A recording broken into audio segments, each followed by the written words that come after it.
Second, I want to ask you to focus before we talk about your book on the war in Ukraine. I'd be interested in your sense of the battlefield right now as Russia launches its second round. They failed in their efforts to capture Kyiv. How do you assess this next phase of the war that began this week? Well, Putin doesn't do humiliation well, and he's been humiliated.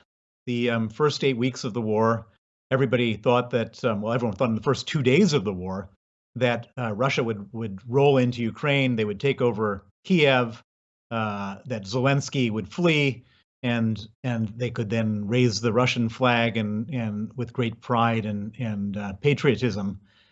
And it's turned out to be a total disaster. They've lost, by some estimates, more than 20,000 troops, which is twice as many troops as the Soviet Union lost in Afghanistan. They've lost more than 1,000 tanks, many planes, et cetera, et cetera. Their flagship, the Moskva, was sunk, which is one of the greatest naval losses in the last quarter century.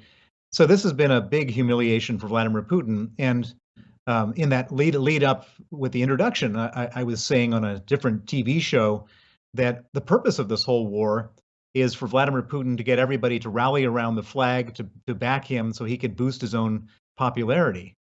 And the Russians don't know right now that they're losing this war.